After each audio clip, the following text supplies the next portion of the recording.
la audiencia. Vamos a hablar de este tema que es el raquitismo hipofosfatémico ligado al X, cuáles son los patrones de crecimiento y los efectos del tratamiento que tenemos actualmente. Para ello, vamos a partir con el caso clínico. Se trata de una paciente que actualmente tiene 7 años, con el diagnóstico ya confirmado de un raquitismo ligado al X. Esto se hizo a los 5 meses de vida por el antecedente de su padre que tiene la enfermedad confirmada. En ella se hizo el estudio genético encontrando una variante patogénica que es una deleción del exón 12 de uno de los alelos del gen FEX. Podemos ver aquí en estas imágenes cómo fue la progresión radiológica que tuvo la paciente en su radiografía de Carpo en la etapa neonatal, y ya a los 9 meses que podíamos observar las alteraciones características con el ensanchamiento metafisiario, la deformidad como el POPA, eh, y cómo en el seguimiento esta enfermedad se mantuvo más o menos estable con el tratamiento convencional. Esta pequeña inició tratamiento convencional regular desde los 5 meses de vida, pero con una adherencia bastante difícil, estimamos alrededor de un 80%, pero podría ser menos, ya que por las múltiples dosis, como es bien sabido en un gran porcentaje de los pacientes, y secundario a los efectos adversos que son gastrointestinales principalmente, por la tolerancia a estas múltiples dosis, tanto de las sales de fosfato como de la vitamina D, presentaba diarrea frecuente y dolor abdominal. En ese sentido, y considerando una adherencia no tan óptima, empezó a desarrollar un gen varo que se fue agravando y a partir de los 18 meses de vida ya era evidente.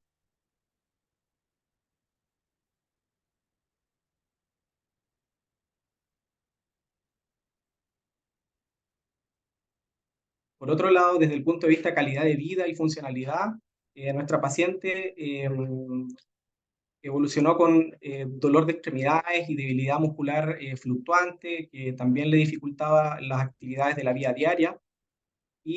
Con todos estos años ya de evolución y todas las dificultades que se dieron en su manejo, tanto en la dificultad en mejorar parámetros bioquímicos, difícil adherencia al tratamiento convencional y sintomatología persistente que afectaba importantemente la calidad de vida, se decidió iniciar tratamiento con Burosumab a la edad de 6 años 5 meses, partiendo con esta dosis que es cercana a la dosis de inicio, que es 0,8 miligramos por kilo más o menos.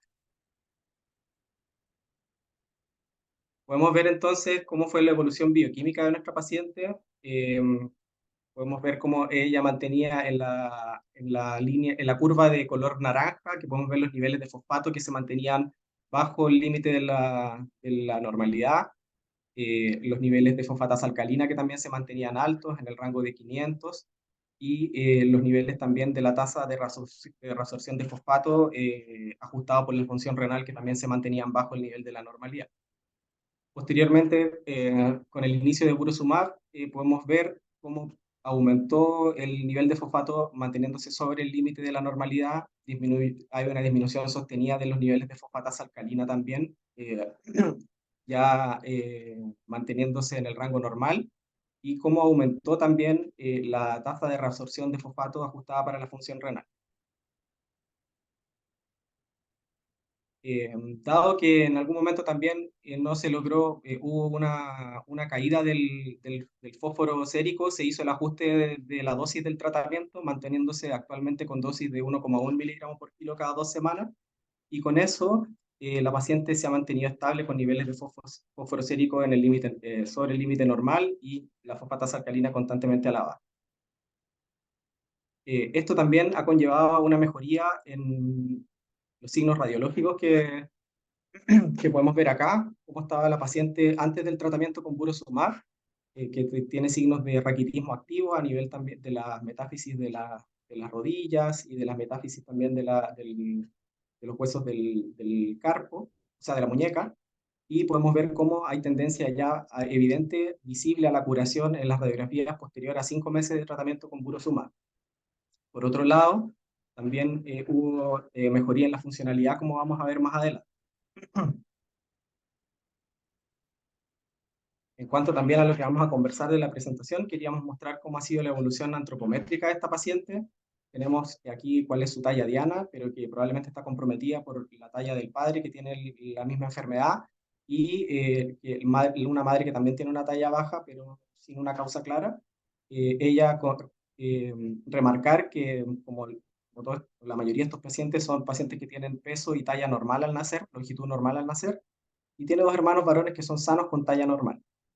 Entonces aquí en la gráfica podemos observar cómo ha sido su evolución en talla y a los 6 años, 4 meses, 5 meses en que inició Burosumab, donde partió con un Z-score de talla de menos 2,75 desviaciones estándar, y a los 7 años, 9 meses ya nos encontramos con un Z-score de menos 2,29 desviaciones estándar, eh, que es el último control que tiene esta paciente.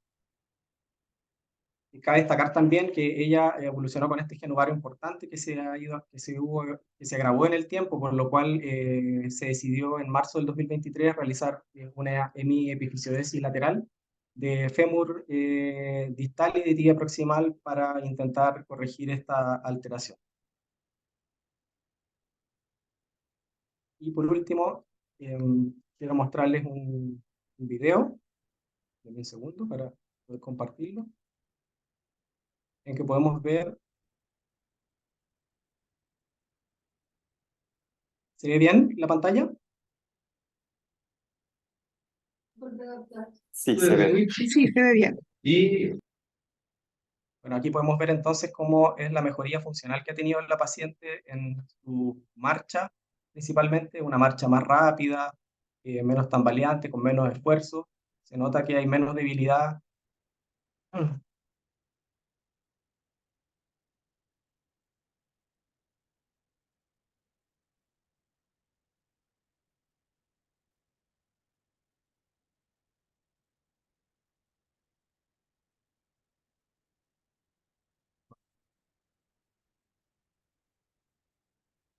Y volvimos a la presentación. Entonces, si bien sabemos que esta patología actualmente cuenta con este tratamiento novedoso, que vamos a ver más, de aquí más adelante cuál es la evidencia y lo que ha demostrado, queríamos también averiguar qué ha pasado con estos pacientes en su crecimiento y el déficit de talla de Z-score de centímetros con el que evolucionan. Entonces queríamos ver cómo son sus patrones de crecimiento en el tiempo y si es que ha habido algún efecto observable del tratamiento tanto convencional como el tratamiento actual con esta terapia biológica. Quería saber si tienen algunas dudas o preguntas antes de comenzar con la revisión o algún comentario.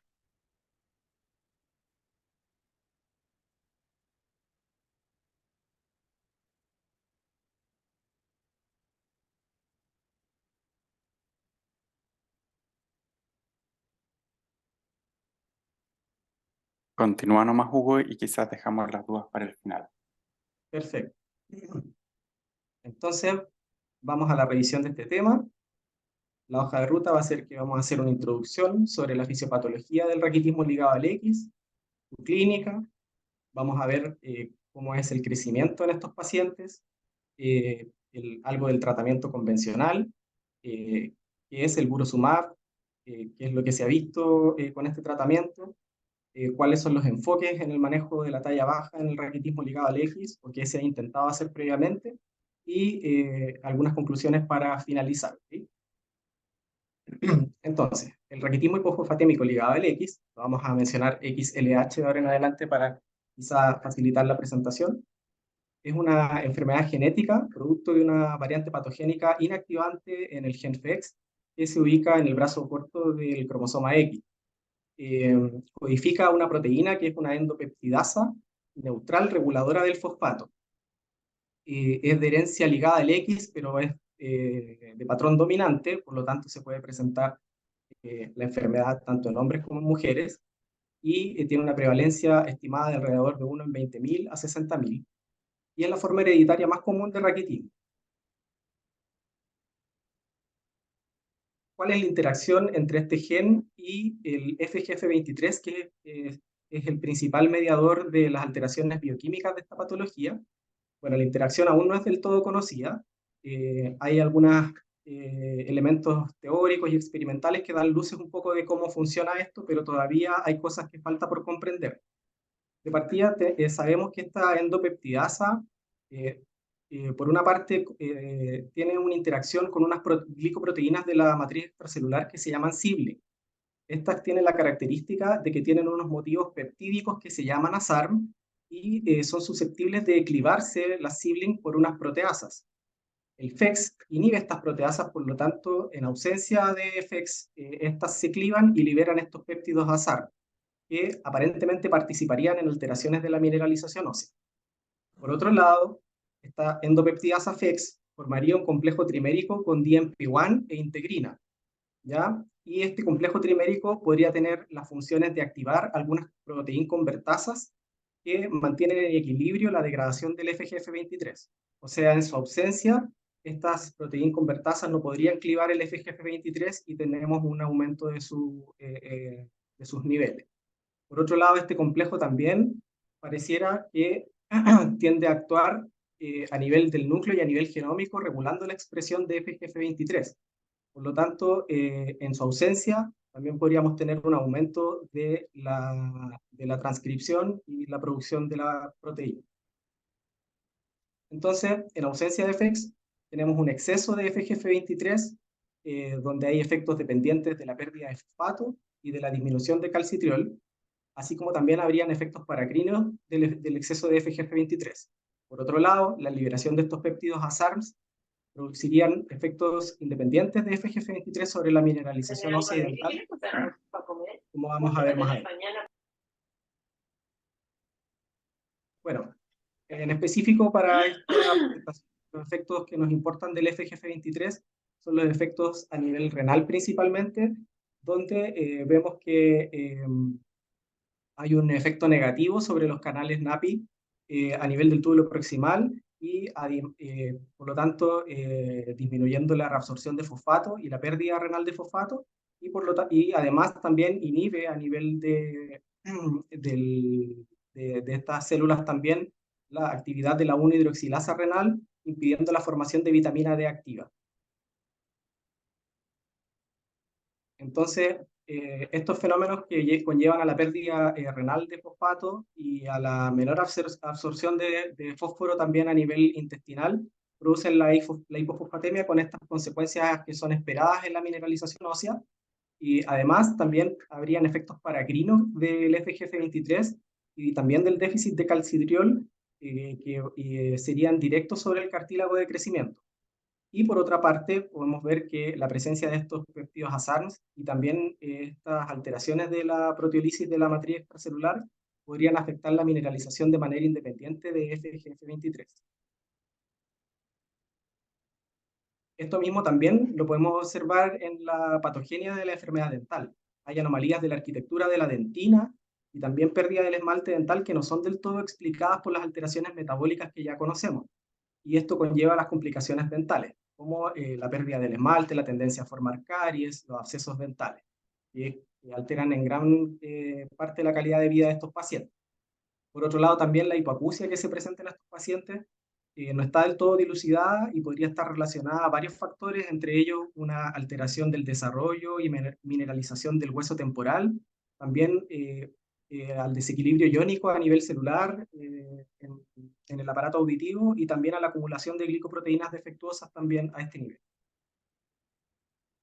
Entonces, teniendo en cuenta todo esto, las manifestaciones clínicas en el XLH que nosotros ya conocemos van variando desde la edad pediátrica a la edad adulta, pasando como de etapas de síntomas que tienen más que ver con alteraciones del crecimiento, de la fuerza, del desarrollo muscular, y como en la etapa adulta también vamos a tener alteraciones que ya tienden a ser como más de carácter secuelar y complicaciones también tanto de un tratamiento mal llevado como de un exceso de tratamiento. Entonces lo que vemos en la edad pediátrica es este crecimiento disminuido y desproporcionado, los signos de raquitismo activo, también retraso del desarrollo psicomotor, alteraciones de la marcha por la hipofosfemia y la debilidad muscular.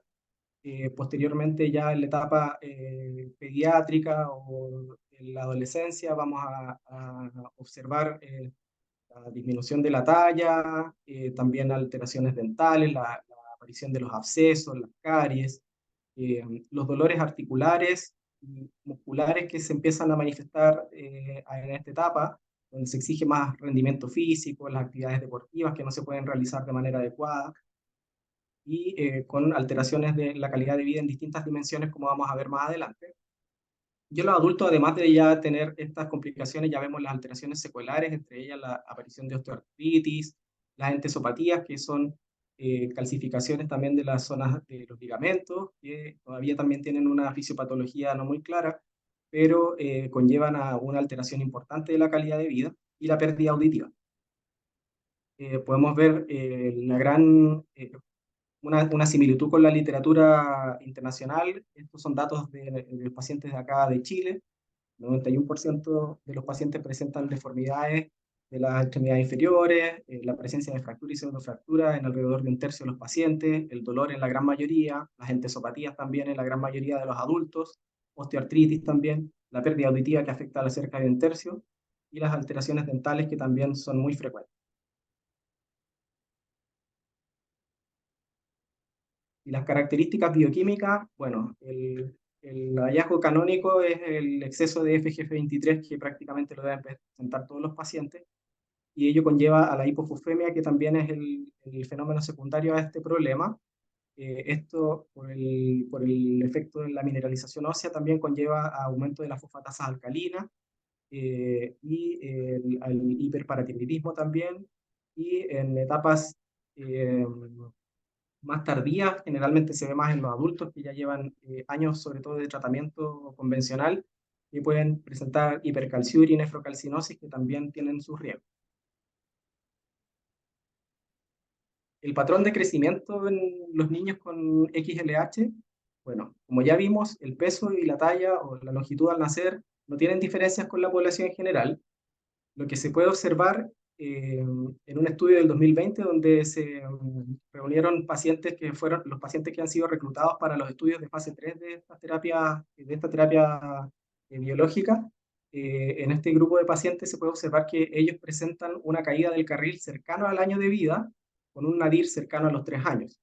Y como para hacer una representación mental, cómo es el percentil 50, la mediana de estos pacientes, equivalente a la población general, discurre más o menos en el percentil 3 a 4 a nivel prepuberal. Después tiene un incremento, estamos hablando de las mujeres, esto que se ve en color rosado. Después un incremento al percentil 5 a 8 en la etapa puberal, y luego en la etapa postpuberal discurre nuevamente en el percentil 3. Podemos observar que tienen un déficit con el percentil, la mediana de talla de la población general, de menos 1,89 desviaciones estándar, lo cual equivale a menos 12,5 centímetros a los 13 años. Y en los varones es algo parecido. En la etapa prepuberal, el percentil 50 discurre en el percentil 2 a 3 de la población general, con un incremento también en la etapa prepuberal al percentil 5 a 7. Como la observación fue hasta los 13 años, no hay más datos como equivalentes a la etapa postpuberal en varones, pero quedarían con una pérdida de menos 1,59 desviaciones estándar, lo que equivale a menos 12,3 centímetros a los 13 años. Y aquí están estas curvas que están disponibles en esa bibliografía que aparece ahí en pantalla, que es un poco el resumen visual de lo que yo les acabo de mencionar. Y el otro dato que llama la atención es que estos pacientes en sus percentiles más bajos, percentil 5, tienen 26 centímetros de diferencia con el percentil 50 de la población en general. Por lo tanto, el impacto en la calidad de vida de esta diferencia de talla también puede ser importante. ¿Y en qué consiste el tratamiento del XLH? Bueno, el tratamiento convencional, como es bien sabido, consiste en la administración de sales de fosfato y en conjunto el uso de vitamina D activada. Sin embargo, este tratamiento, que si bien llevado puede conllevar a una mejoría y una cura del raquitismo y un control de la enfermedad bastante aceptable y óptimo, Las limitaciones son la adherencia al tratamiento, porque la intolerancia gastrointestinal es muy frecuente, como podemos ver ahí, y también se asocia a efectos adversos a largo plazo. Estos son datos también nacionales. Podemos ver aparición de nefrocalcinosis hasta en un 7% de los pacientes, daño renal crónico hasta en un 7% también, por la hipercalciuria y la nefrocalcinosis, y en algunos pacientes también se puede presentar el hiperparatiroidismo. Hay que considerar que igual tenemos menos nefrocalcinosis y reacciones adversas que lo reportaba en la literatura, pero probablemente esto puede estar sesgado porque en nuestro país también puede haber menos adherencia y acceso a los tratamientos. Entonces ahí es donde aparece esta molécula novedosa que es el burosumab. Se trata de un anticuerpo monoclonal de tipo IgG1, que es recombinante humano y es anti-FGF23. Fue aprobado por la FDA para el raquitismo ligado al X en abril del 2018, tanto en adultos y niños, después del año de vida, y ya actualmente ya está aprobado hasta desde los 6 meses de vida. También ha sido aprobado para el manejo en adultos de la osteomalacia inducida por tumor. Y lo que pueden ver ahí también es el costo aproximado del tratamiento, sabiendo que las dosis son de 1 miligramo por kilo más o menos cada 2 a 4 semanas, para que se hagan una idea ahí más o menos el costo de las diferentes presentaciones, que fluctúa en la presentación de menor dosis de 10 miligramos alrededor de 3 millones, hasta la de mayor dosis, 30 miligramos, que es de 9 millones y fracción, y considerar que pacientes adultos que tienen ya un peso adulto pueden llegar a requerir dosis de hasta 90 miligramos por kilo. Bueno, las indicaciones de burosumab eh, se basan en criterios bioquímicos y genéticos, prácticamente son de confirmación de la patología propiamente tal, más la presencia de algunos criterios clínicos, que ojalá sean 2 o más, o la presencia de criterios que tengan que ver con la adherencia o reacciones adversas a la terapia convencional. En cuanto a los criterios bioquímicos o genéticos, es la confirmación del fenómeno bioquímico, que sería la hipofosfemia en ayunas, con una disminución de la tasa de reabsorción de fosfato inapropiada, confirmada por un estudio genético de la variante patogénica del FEX, o un raquitismo hipofosfatémico con un pedigrí compatible con una herencia ligada al X dominante. La presencia de criterios clínicos, que deberían ser 2 o más, la presencia de fosfatasas alcalinas elevadas, deterioro de la deformidad de extremidades inferiores según el score de raquitismo, un set score de talla bajo, -2, o una disminución del carril de -0,5 desviaciones estándar, dolor óseo que interfiere con la calidad de vida, movilidad reducida, necesidad de ayudas técnicas, o la presencia de fracturas osteomalásicas, conocidas como pseudofracturas también. Y los criterios de adherencia o de reacción adversa a medicamentos, la presencia de hiperparatiroidismo persistente, a pesar de ajustes del tratamiento, y las reacciones adversas gastrointestinales que interfieren con la calidad de vida y la capacidad para tomar la terapia, como es el caso de la paciente que presentamos. Partir hablando que este medicamento también se ha establecido el perfil de seguridad, es un medicamento que es seguro. Si bien hay reacciones adversas muy frecuentes, casi en la totalidad de los pacientes, se debe en las primeras dosis a reacciones del sitio de inyección. Y en algunos pacientes también que pueden presentar síntomas como tipo resfrío, faringitis, cefalea, pero en general son transitorios y leves. Ninguno ha sido un efecto serio o que haya obligado a la suspensión del tratamiento, y tampoco ninguna muerte atribuible a la terapia.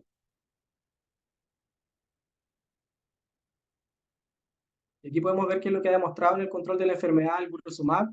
En las líneas azules corresponden al burosumab versus el tratamiento convencional, que es la línea fucsia. Observamos en la tabla de arriba a la izquierda cómo el fósforo sérico se mantiene en niveles sobre el límite de la normalidad, o sea, es dentro del límite de la normalidad, y a diferencia de la terapia convencional que no logra alcanzarlo, eh, y este efecto es sostenido en el tiempo. También podemos ver cómo la tasa de reabsorción de fosfato también supera de manera estadísticamente significativa al tratamiento convencional, y los niveles de vitamina D, que también se mantienen un poco por vitamina D activa, que se mantienen un poco por sobre lo que se logra con la terapia convencional. En cuanto al control y a la mejoría del raquitismo, vemos aquí en los gráficos de la izquierda cómo el tratamiento con Burosumab en azul, nuevamente, versus la terapia convencional en fucsia, mejoran significativamente los scores radiológicos. ¿Ya? El primer score, que es el de impresión global de cambio, a mayor puntaje hay mayor curación del raquitismo, y también el score de deformidad de las extremidades inferiores también mejora. Más abajito podemos ver cómo mejora también la escala de severidad del raquitismo de Thatcher, que a menor puntaje evidencia mayor curación y mejoría del raquitismo, como es superior también el Burosumab respecto a la terapia convencional. Y esto también que se condice con cómo se observa la disminución sostenida de la fosfatasa alcalina, lo que podemos ver más abajo. También está esquematizada esta fotografía donde podemos ver, no se ve muy grande, pero pueden observar que ya los pacientes en el estado de base, después del tratamiento con Burosumab, a la semana 40 de tratamiento, presentan mejoría de los signos de raquitismo visibles en la radiografía, como pueden observar ahí a nivel del carpo y a nivel de la rodilla. Y en el lado derecho, un poco más de lo mismo, como el tratamiento incluso observado a las 160 semanas, que alrededor de 3 años de tratamiento, mejora el índice de, radiográfico global de impresión de cambio, y eso también en consecuencia con la disminución sostenida de la fosfatasa alcalina, lo que pueden ver más abajo. Y aquí un esquema de un paciente que ha estado en tratamiento desde la línea de base hasta la semana 88, cómo presenta esta mejoría de los signos de raquitismo a nivel de las metáfisis de la rodilla. De todas maneras, es importante observar que incluso en tratamientos prolongados, que esto es alrededor de más de un año y medio, pareciera quedar un defecto residual, como pueden ver ahí en la zona metafisiaria del fémur de este paciente. Este es un niño de 8 años. Y los outcomes funcionales que se han observado en pediatría, que son las escalas de autorreporte y el test de caminata de 6 minutos,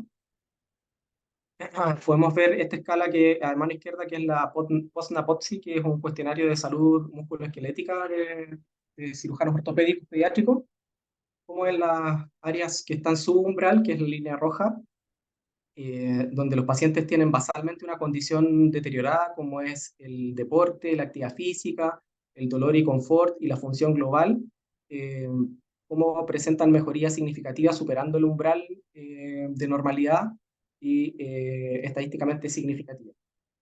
Tanto cómo se comparan, cómo estaban en la línea de base versus la semana 160 de observación. Además, agregar que algunos pacientes los pacientes que tienen en los dominios que están sobre el umbral basalmente, también presentan una mejoría adicional en las áreas de felicidad y de movilidad. Y por otro lado, aquí a la derecha podemos ver cómo también los pacientes tienen una mejor performance en el test de caminata de los 6 minutos respecto a la terapia convencional. Y en cuanto a las complicaciones dentales, este es un estudio francés también que observó cómo los pacientes que están tratados con Burosumab versus el tratamiento convencional tienen menor incidencia de abscesos dentales, baja considerablemente de 0,007 al mes en los pacientes tratados con Burosumab versus 0,08 al mes. ¿Ya? Pero no hubo diferencia estadísticamente significativa en la incidencia de caries ni celulitis maxilofacial.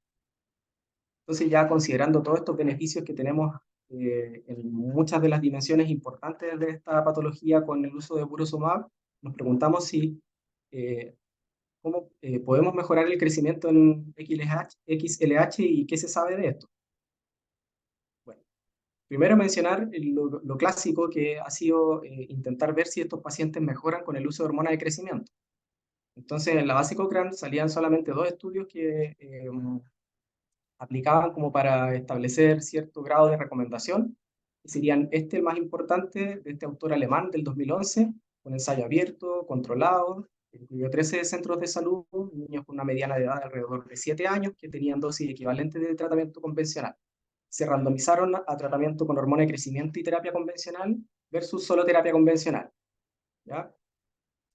Utilizaron dosis más bien altas de hormona de crecimiento, 0,17 unidades kilo día, y un periodo de 3 años de observación. También observaron las medidas antropométricas no solo de la talla, sino que también la talla sentado y de extremidades para ver cómo era la proporcionalidad del crecimiento.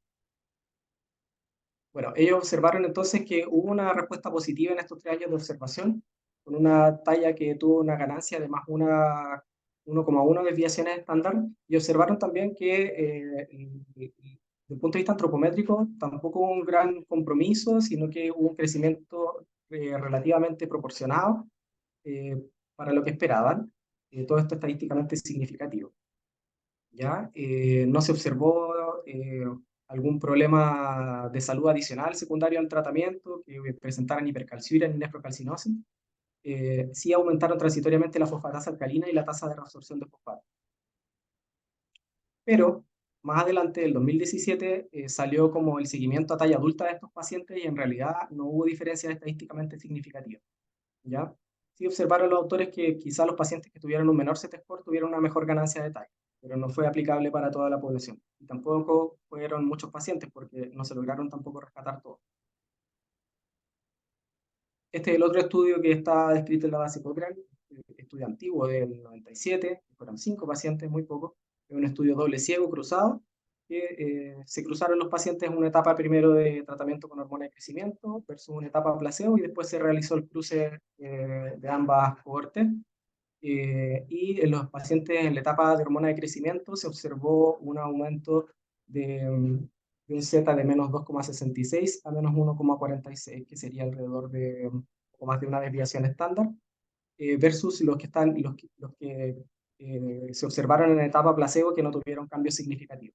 Sin embargo, hay que considerar que usaron dosis muy altas de hormona de crecimiento y tuvieron reacciones adversas en la gran mayoría de los pacientes, entre ellas glucosuria, hipertrofia muscular y esplenomegalia.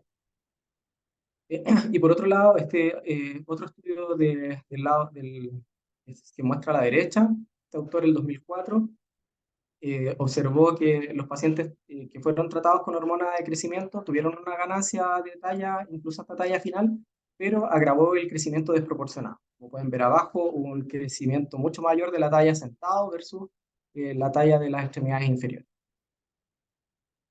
Por lo tanto, en base a lo que observamos, no hay evidencia suficiente de eficacia y seguridad para recomendar el uso de hormona de crecimiento como el tratamiento de la talla baja en XLH.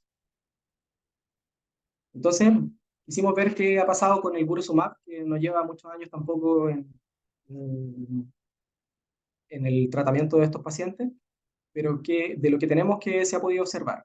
Bueno, este estudio es una corte de un hospital británico de pacientes que iniciaron el tratamiento alrededor de los 9 años, pero también incluyeron un grupo de pacientes que inició tratamiento a etapas más tempranas. Eso es interesante para efectos del estudio. Tuvieron una duración media de tratamiento de alrededor de 3 años y usaron dosis usuales de Burosumab. Se pudo ver entonces en el gráfico de la izquierda, como pueden ver, que no hay variación del Z-score de talla, a pesar de, como pueden ver al lado derecho, lograr el efecto esperado en el fosfato sérico. O sea, se logra el objetivo terapéutico para el que ha sido eh, elaborado el Burosumab. Sin embargo, en cuanto a los outcomes de talla, al menos en este estudio no se observó una ganancia. En cuanto a, acá, a ver y confirmar si es que los pacientes que normalizaban fosfato versus los que no normalizaban tenían alguna diferencia en el impacto en la talla, tampoco hubo diferencia estadísticamente significativa. Y lo que sí puede ser interesante que concluyó el estudio es que los que tuvieron un inicio más temprano de la terapia con Borosumab tuvieron mayores variaciones en la diferencia del Z-score de talla, lo cual hace pensar que quizá el tratamiento de edades más tempranas puede tener un impacto mayor.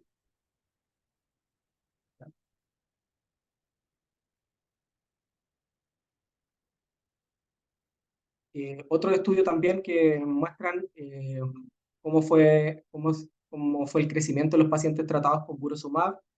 En el estudio de la izquierda, el que está con base celeste, podemos ver que los pacientes en un periodo de tratamiento de 4 años que tuvieron mejoría del raquitismo, tuvieron una ganancia de más 0,41 desviaciones estándar en ese periodo, ¿ya? Pero no se cuenta con los datos de esos pacientes, obviamente, todavía a talla final.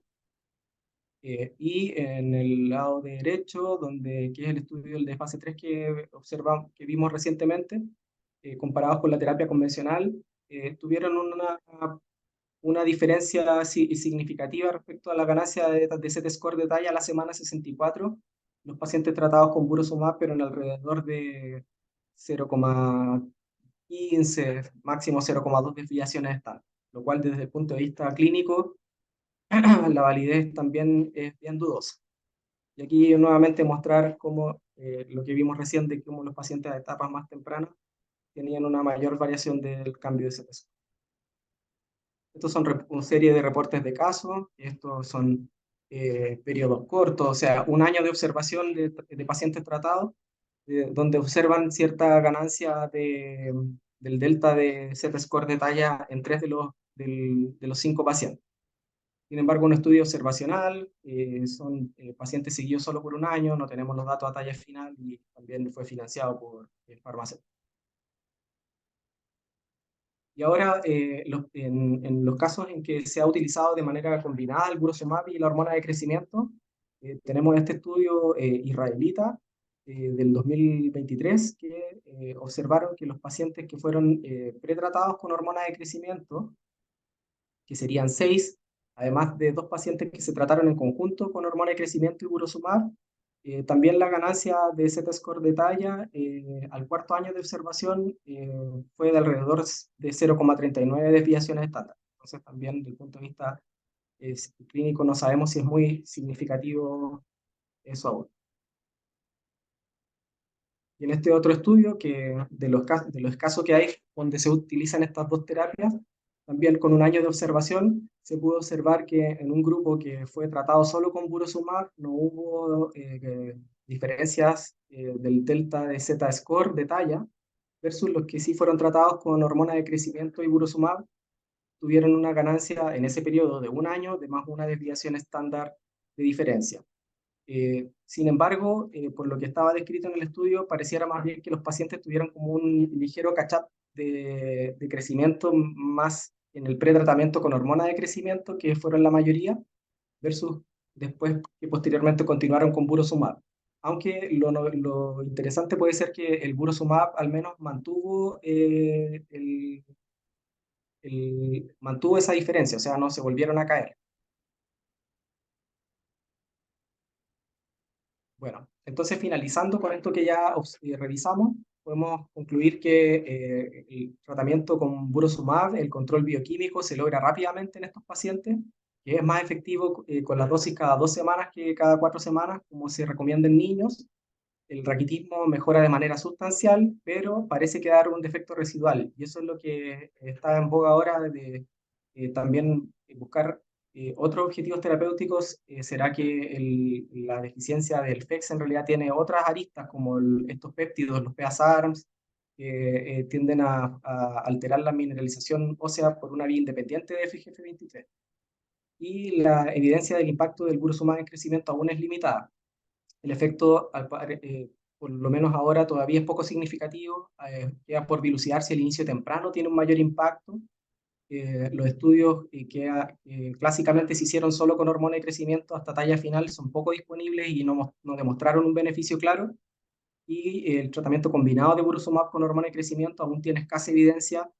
Pudiera haber algún beneficio un poco significativo más atribuible al pretratamiento con hormona de crecimiento, y nos falta todavía acumular mayor evidencia y estudios hasta talla final, que es lo que nos importa. Eh, si bien el beneficio funcional de estos pacientes con Burosumab es significativo a nivel global, un mayor impacto en dimensiones de la calidad de vida como el rendimiento deportivo, el dolor y la felicidad. Tiene un perfil de seguridad favorable, pero hay que considerar que es un fármaco de alto costo y ahí entra a jugar un poco la ética las indicaciones precisas de qué pacientes debieran beneficiarse de esta terapia. Muchas gracias. Si hay algún comentario o duda respecto a la presentación.